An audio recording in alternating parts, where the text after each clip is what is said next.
Today, let's talk about the value proposition of the TWSBI Swipe.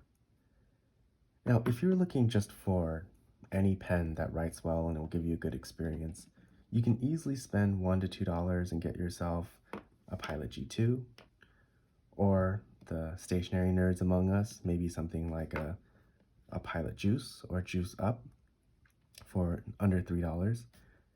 These options will give you a really good writing experience. But as far as fountain pens go, let's cut to the chase. I think the TWSBI Swipe is absolutely worth $27, and it's one of the best bargains currently in the fountain pen market. But before we talk about the Swipe in particular, let's address the elephant in the room, which is the TWSBI Eco. This Eco is my personal Eco. I bought this in Taiwan on a business trip a couple years ago. And I want to explain why I think the Eco is objectively a better pen than the TWSBI Swipe for around the same amount of money. I think the Eco is around $30 in the US. When I bought it in Taiwan, it was a little bit cheaper than that.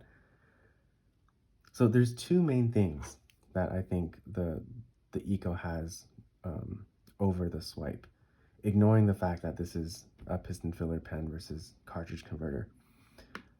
The first is the capping mechanism. So in the Eco, it's a twist mechanism. On the Swipe, it's just a snap cap. Regardless of where you stand in the snap cap versus screw-on cap side of the world, the threading of making a screw-on cap is just a more complicated, more expensive way of doing it. That's why if you think about pens, let's take Pilot or Platinum, for example, their less expensive pens tend to be snap caps. Their more expensive pens tend to go to the more traditional twist cap mechanism. So that's one. The second is the quality of the cap in general. So you see with the Eco, you get a fairly traditional clip with the material that bends down at the bottom, which makes it quite easy to get in, to clip onto your shirt pocket or whatever you want to clip it to. You see there's the springiness of the clip is fairly normal for a pen. The cap has a metal band on the bottom, which makes it feel quite solid. Pretty normal stuff for, let's call it a mid-tier fountain pen. With the Swipe, this clip is borderline unusable. It's actually so sharp that I've accidentally gouged myself, trying to pick up the pen. Clumsy me, I know, whatever. But still, it's just not as good of a clip. The other thing, the cap, you see it's missing the metal band on the bottom. Fortunately, this pen does use like a hard plastic, so it's not like the TWSBI Go that's a bit flexible and feels like a Kool-Aid bottle. So this does definitely feel better than the TWSBI Go, but it's not on the same level in terms of quality as the TWSBI Eco. So given that, if you were choosing between these pens, if you could only buy one of these, if it were my money, I would go with the Eco. That said, I don't think that's the market that the Swipe is trying to address. I think that if you're in the market for one of these, you probably already have a TWSBI Eco. You might even have a TWSBI Go. You might already have a TWSBI Diamond 580 or whatever that pen is called. This is not, I don't think this pen is really appealing to the first-time pen buyer or even the first-time TWSBI buyer. So perhaps comparing it to the Eco doesn't really matter after all. So let's talk more specifically about this pen and why I think it's such a great value at $27. The first thing is just how much stuff you get with the pen. I mentioned earlier, you get a couple of converters. So one thing that I think is really cool about this pen is that you can see the TWSBI DNA through and through. Even though this is the first cartridge converter pen that TWSBI makes, you can see from just the design of the pen, but also especially from these converters where the TWSBI DNA comes through. So this particular converter is a push converter. I'm not going to push it because it's full of ink, but this is very, very similar to what you have in the TWSBI Go.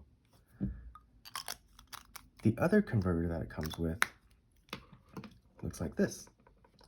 And the first thing you'll notice is this is wide for a converter.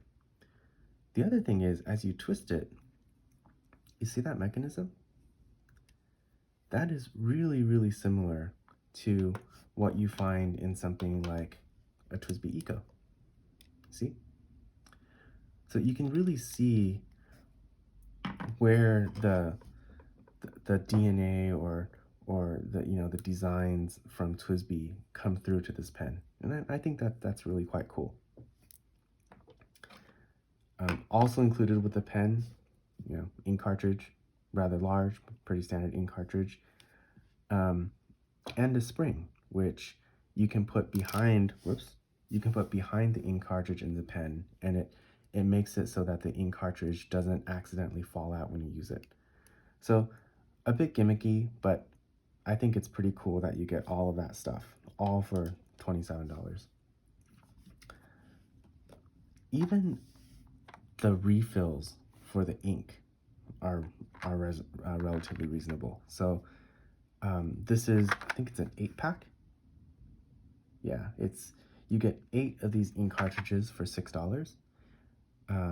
And the ink cartridges themselves, like I said earlier, are quite a bit bigger than what you would expect from something like a Pilot ink cartridge. You can see the difference in width between the TWSBI and something like the Pilot ink cartridge. So for $6 for 8, even the ink refills are a relatively good bargain. The other cool thing, just for amusement, I realized that when you open this ink cartridge, check out the bubble. I found you can easily spend 10 minutes wasting your time watching this. But anyway, cool. So so in terms of anything I actually don't think this pen does well, the only thing that I found is that in the marketing materials, all the pictures I could find, it shows the pen like this, right? So you can see the TWSBI logo on the back here. And you would expect that when you take the pen off, or when you take the cap off, that the nib would be here. But as you can see, it's not. So at first I thought this was a threading issue. So, sometimes with a pen like a Lamy Safari, you can get the Lamy logo to be flush with the nib or on the back side because there's 2 sets of threads. So I thought, okay, well, I'll just take this cap off and rethread it. Nope. There's actually, it turns out, just 1 set of threads, and it's not aligned with the nib. Can you fix that? Sure. I think this nib is friction fit, so you can turn the nib to align it with the cap. And this section is just round all the way through. So you could fix it, but I would have thought, this would be aligned maybe from the factory. But that, and I mentioned the clip being borderline unusable. Those are really the 2 things that I found a bit annoying about this pen. So I mentioned earlier that I think it's such a great value because of everything you get. Well, let's take a look at the competition and what else you can get for the, let's call it, $30 price range. The first pen a lot of people um, a lot of people consider this one of the top choices for a starter fountain pen. This is the Pilot Metropolitan. I personally have never been a big fan of this pen. I think the build quality is excellent, um, but because the pen is made out of metal, and the section is made out of plastic, it's not the best balanced pen. It's not that comfortable for me to use. It always feels a bit back weighted, even if you don't post it. Um, this particular one is a rollerball. I gave my fountain pen away, but you can see there's a shared problem between, or a similarity between the rollerbar fountain pen is the step down of the section. The section is significantly thinner than the body of the pen, which is not that thick to begin with. You know, it's not a big pen to begin with, and the section is significantly thinner. So between the section being thin and the the barrel of the pen being heavy, I just don't find the Metropolitan to be a very comfortable pen to use. Great value at the price point. It's very well made, but not my favorite pen. The other pen that from a Platinum, the pen that you can get for around $30. I think this is a little bit more than $30, is the Platinum Cool. Again, very nice writing experience. I think of the pens here, this pen offers the best in terms of pure writing experience. It has, I think, the best nib. It's very, very well balanced. It has a nice cap. However, this pen is more expensive than the Swipe, and it doesn't come with the converter. So if you buy this pen and you add on the converter, you're more in the $45 to $50 price range rather than the $30 price range. You could also get something like a gray market Platinum Prera. I don't think these solid color Platinum, or Platinum Prera, the Pilot Prera, I don't think these solid colors are officially available in the US, but they're easy to pick up from a variety of online resellers. This one I bought for, I think exactly $27 actually. But like the Platinum Cool, this pen doesn't come with a converter. So if you're gonna add on like a Pilot Con 40 converter, which is not the best converter to use, you're still considerably over that $30 price point. This, you're probably thinking, is not in the $30 price point. This is a Pilot Kakuno. This pen is anywhere between $10 and $15 online. But if you were to add a Pilot Con 70 converter, like what I have here, this converter itself is $10 to $12. So this pen with the converter comes in really close to what the TWSBI Swipe, the price point of the Swipe.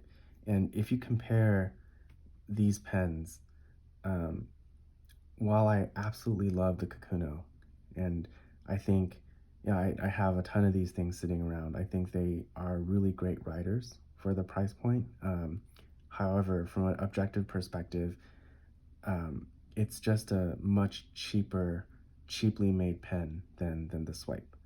So, from a value perspective, I think the TWSBI, the value just really comes through in terms of the Swipe and that price point. And finally, this is my favorite pen in this price point, is the Lamy Safari.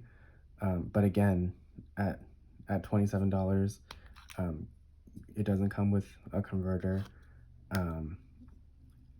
To option out this pen with the converter is well over $30. So the Swipe, just at the price, you're getting more than you would from the competition. The last thing I wanted to do is really briefly show you how this pen performs. So this particular swipe is a medium nib, and I'll just quickly show you how it performs on this Tomato River notebook, pretty standard notebook.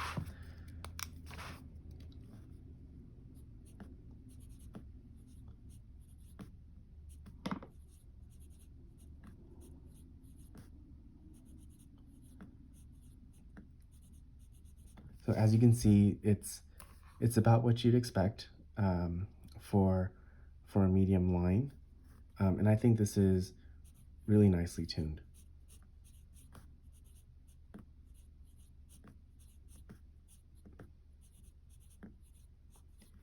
And if you're curious, this is Pilot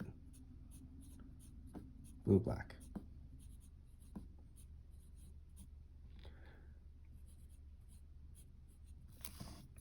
Well, I found TWSBI nibs to be pretty consistent lately. Back in the day, my first TWSBI was a Diamond 580 years and years ago. And that nib was a lot wider than this and a lot more polished, so a lot smoother than this. But of the pens I've gotten from TWSBI lately, including this TWSBI Eco that I showed you earlier, the nibs have been a bit on the drier side, a bit on the finer side in terms of the line width, and with a fairly pronounced amount of feedback, not scratchy, but with a fair amount of feedback. And I found TWSBI's nibs to be fairly consistent in those qualities, and this one is no different. So I think this is a great writer. So summing up, the TWSBI Swipe, I don't think this is necessarily my favorite pen in this price point. I don't even think this is the best pen that TWSBI makes for the price point, but I absolutely think it's a great value for $27, and it is a solid writer. So I think this is a great pen, and I would recommend it. So thanks for watching.